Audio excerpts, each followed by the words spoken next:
Ang Panginoon ay hindi gagawa ng kababalaghan sa buhay natin kung hindi tayo nananampalataya.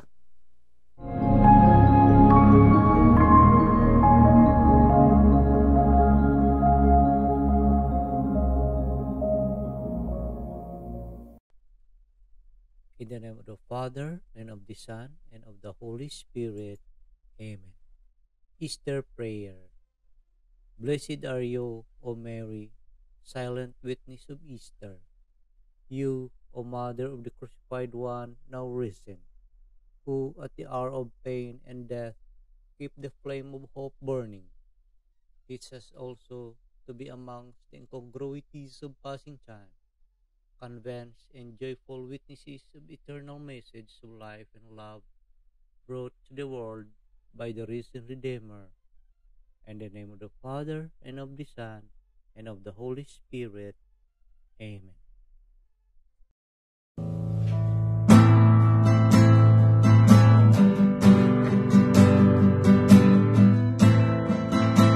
Sing hallelujah to the Lord, and sing hallelujah to the Lord, and sing hallelujah, sing hallelujah, sing hallelujah to the Lord. And sing hallelujah to the Lord. And sing hallelujah to the Lord. And sing hallelujah, sing hallelujah, sing hallelujah to the Lord.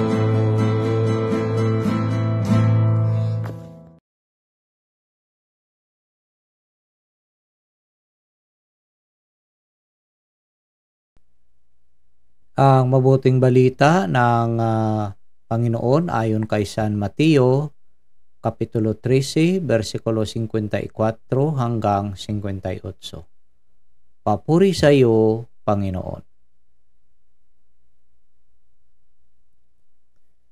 Nung panahong iyon, umuwi si Jesus sa kanyang bayan at nagturo sa kanilang sinaguga. Nagtaka ang mga nakarinig sa kanya. Sabi nila, saan kumuha ng karunungan ang taong ito? Paano siya nakakagawa ng kababalaghan? Hindi ba ito ang anak ng karpintero? Hindi ba si Maria ang kanyang ina at sina Santiago, Jose, Simon at Judas ang kanyang mga kapatid na lalaki? At dito nakatira ang kanyang mga kapatid na babae, hindi ba? Saan niya natutunan ang lahat ng ito? At ayaw nilang kilanlin siya. Kaya sinabi ni Jesus sa kanila, ang propeta ay iginagalang kahit saan, liban sa kanyang sariling bayan at sa kanyang sariling sambahayan. At dahil sa di nila pagsampalataya, hindi siya gumawa roon ng maraming kababalaghan. Ang mabuting balita ng Panginoon. Pinupuri ka namin, Panginoong Hesus Kristo.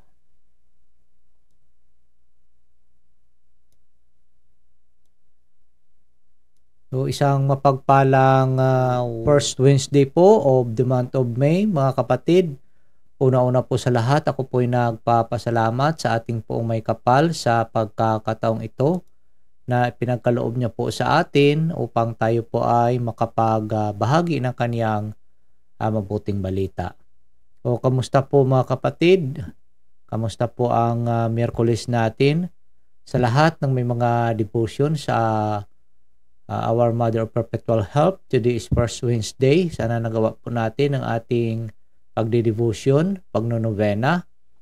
At sa araw din ito ay Labor Day, kapistahan ni Saint Joseph, no? Yung ibang mga parishes, ang pangalan doon ay Saint Joseph, no, the worker. Sa lahat nating ng mga masugid na mga subaybay at taga-suporta ng ating munting channel na ito, Marami pong salamat sa inyo, lalo na sa ating mga subscribers, sa bago nating subscribers. Marami pong salamat sa inyo.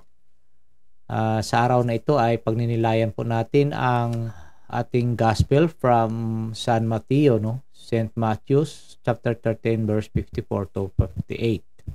At sa nabanggit ko na kanina, sa araw na ito ay kapistahan ni St. Joseph at Labor Day. So, sa munting kaalaman, ang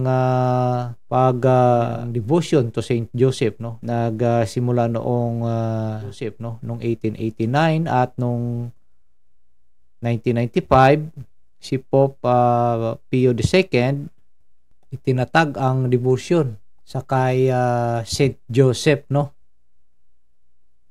para po ito ay patungkol, sa mga manggagawa, mga hard laborers natin, hard laborers, Ito po ay nagpaalala sa atin that sa mundong ito ay tayo po ay nagpapagod, nagpupuyat, nagtatrabaho, at minsan masasabi natin that some of us are not lucky, to have a good job, good salary.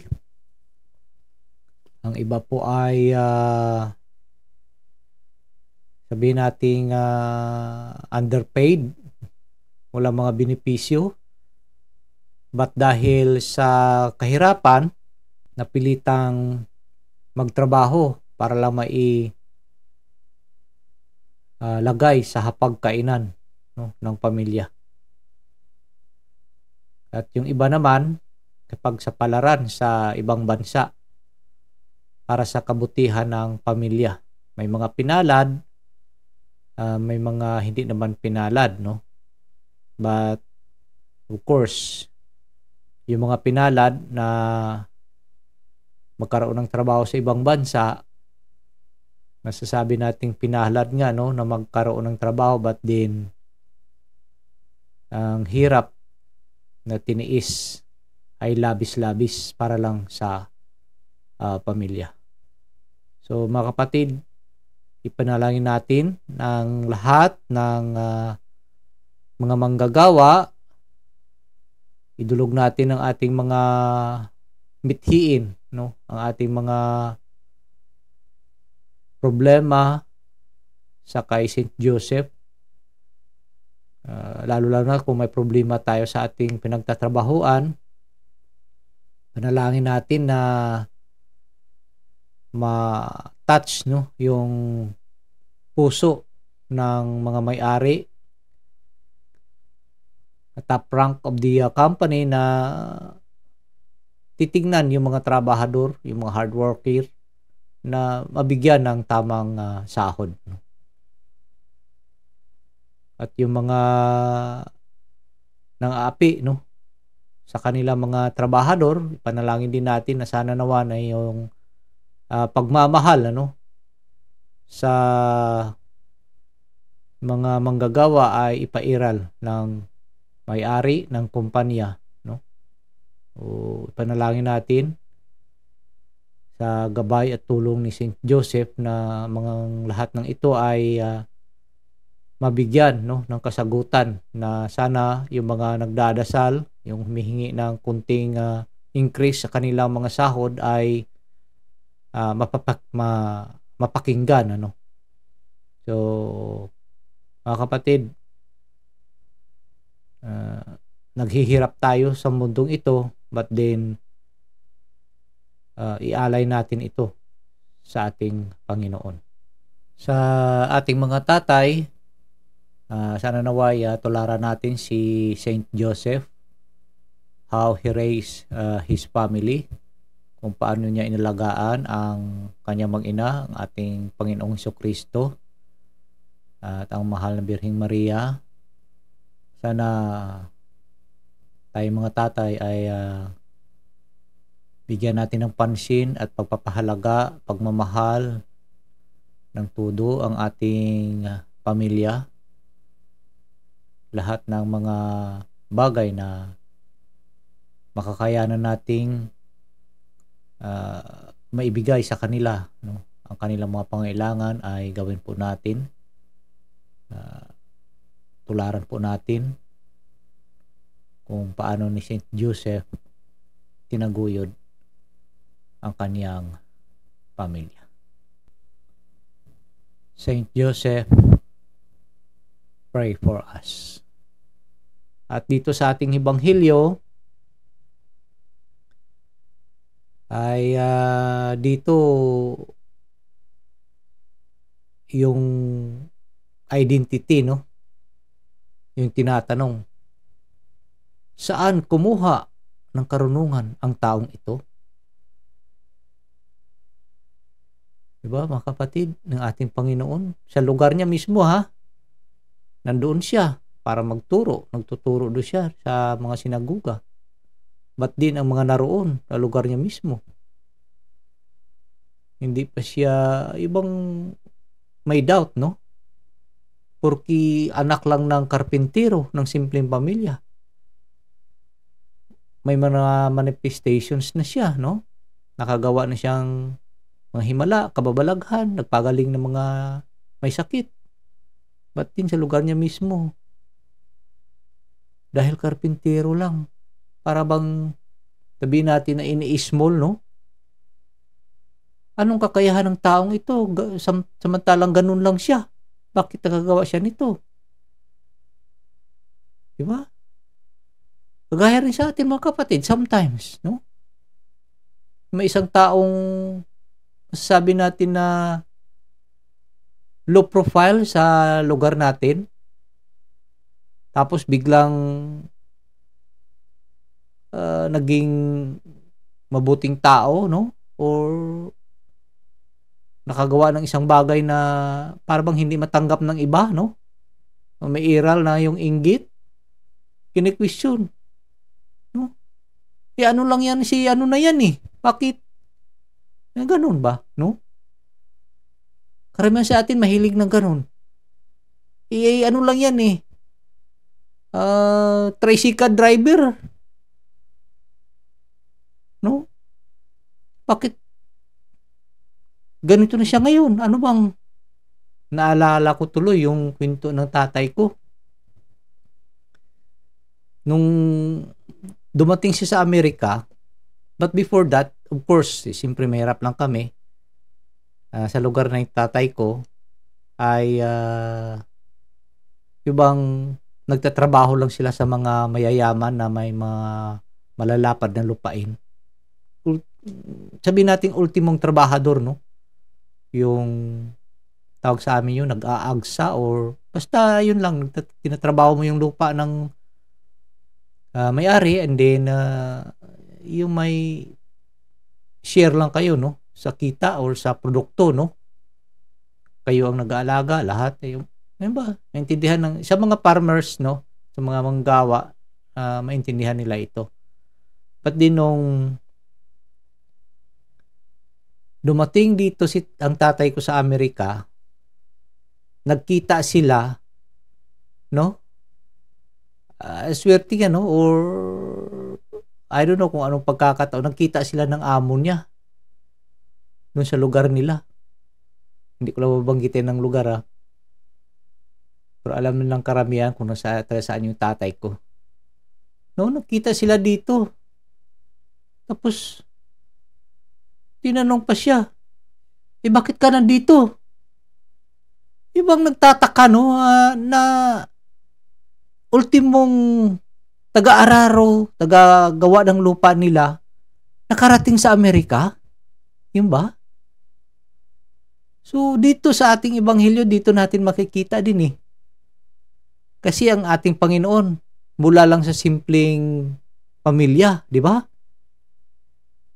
Ngayon, yung ultimong mga taga-roon sa kanila, hindi maniniwala, no?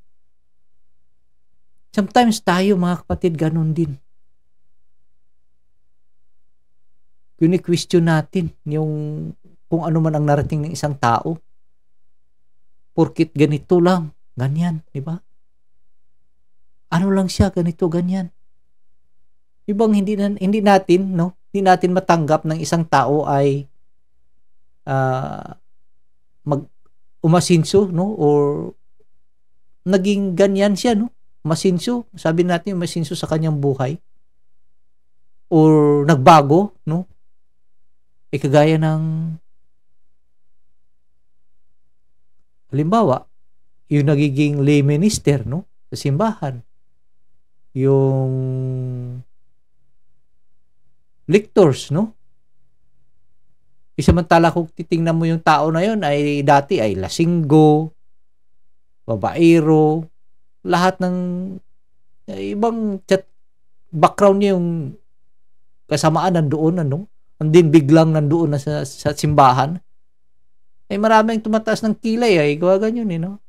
hindi ako marunong nung isa. Ano ba yun? Ganyan. hindi. No, di ba?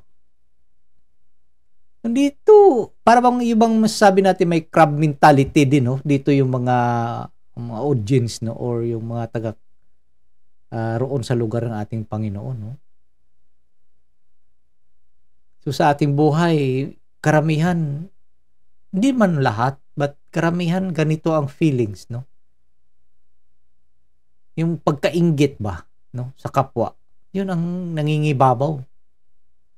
Yung iba nga, ayaw tawag dito, ayaw magpatalo, no? Kung nakabili ng bagong sasakyan yung kapitbahay niya, ay siya bibili rin. Parehong, sabihin na natin, seaman ang asawa, no? Diba? Asawa ko seaman din, bibili rin ako kung bumili yung isa. Ay ngayon, nagkataon, hindi pa nabayaran yung sasakyan. Kulang ang kita. Hindi nakasakay, hindi na nakabalik. Kung anong nangyari? Wala. Pati mga ari-arian, bibinta na. So mga kapatid, ito kasi yung sa mindset natin palagi, yung nasa isip natin ay yung dito sa mundo, no? Kung ano nakikita natin sa mundo. We are always have a lot of doubts, questions in our mind. Yung bang hindi tayo nakafocus, no? Sa mga bagay na o sa lahat ng mga grasya na pinagkaloob sa atin ng ating Panginoon. Hindi natin napapansin yun. Yung nakikita lang natin, yung paligid natin. Yung kung anong yung meron ng iba. No? Isisir ko tuloy, naalala ko rin, no? Nung maliliit pa yung mga anak ko. Siyempre, kahit na luma, meron kaming bago na, digital na camera. Yung bang hindi mo nasisilipin, no? Yung may screen na, doon ka na nakatingin. Diba? Meron din kaming webcam. I mean, camera, no? Video cam, meron kami. Biro mo yung anak ko, tinanong pa, sa inyo ba talaga yan? Oh. Sa inyo ba talaga yan? Kasi nakikita nila na kami ay mahirap lang. Sila, may pera. Ay kaming wala-wala. Yung anak ko, tinatahian na ng tihan niya ng ibang sako ng arena para magkaroon siya ng shorts o ng pants, no? Tapos yung naalala ko, sinabi niya, yung chinilas niya, kinakantyawan pa siya, nabutas yung kabila. Talagang mahirap yung pagtingin. Bakit nagkaroon kayo ng video camera? Di ba? Yun ang tinitignan Sila mayaman pero wala silang video camera.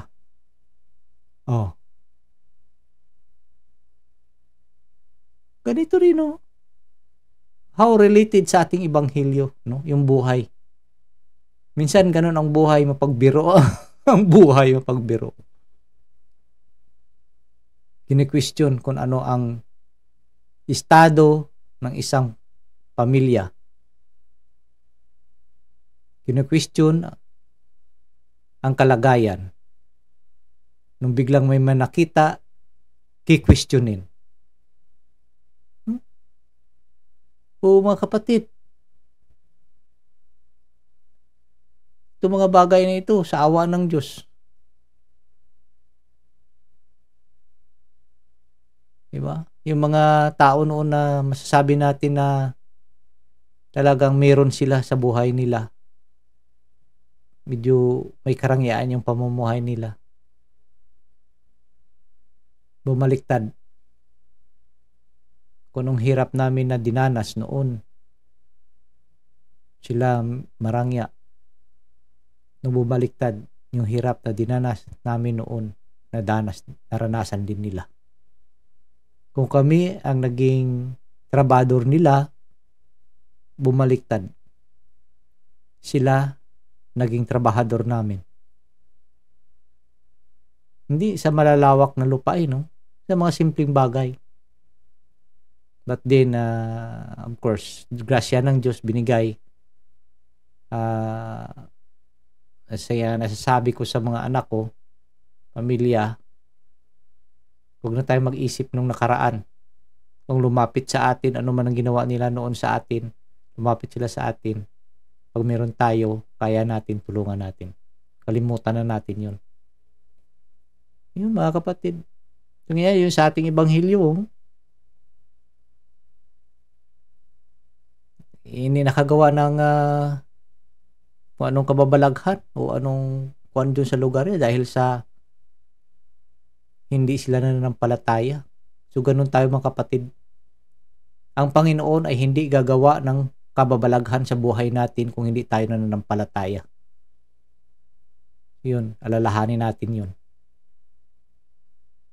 So, ang ating Panginoon is inviting us na magiging magpakumbaba, magiging mapagmahal sa kapwa, at lalo-lalo na wag na tayo magtanong o anumang doubts, no, sa mga grasya o na ipinagkaloob sa atin ng ating Panginoon. Wag na nating ilagay sa ating isipan na ang mga bagay ay hindi mangyayari. Lalo-lalo yung mga hinihiling natin. Kung hindi man sa ngayon maibigay, hindi pa naman oras yun. Ibibigay rin yun kung ito po'y para sa atin. So mga kapatid, sana naway ang ating Ebanghelyo sa araw na ito ay makakatulong po sa atin para po tayo ay lalong tumibay ng ating pananampalataya sa ating Panginoon. Faith without questions. So yun lang po mga kapatid. Marami pong salamat. At muli ako po ay nagpapasalamat sa lahat natin ng mga masugid ng mga taga-subaybay at tumatangkilik sa ating munting channel na ito. Salamat sa inyo. Sa lahat natin ng mga subscribers, sa bagong nating subscribers, marami pong salamat. Sa lahat-lahat, no, hindi ko man kayo mabanggit, but then ang Panginoon ay alam na niya kung sino kayo at igantimpalaan niya kayo. So sa muli, marami pong salamat at happy fiesta sa lahat ng mga lugar kung saan ay nagsiselebrate ng kapistahan ni Saint Joseph. Saint Joseph, panalangin po kaming mga manggagawa. Amen. Marami pong salamat at naway ang Panginoon ay gagabayan po tayo, ang buong membro ng ating pamilya sa lahat ng oras. Ilayo po tayo sa anumang kapamahakan at huwag na natin pong kalimutan na kumapit lang po sa patalim ang salita ng ating Panginoong Jesucristo. Marami pong salamat. God bless everyone.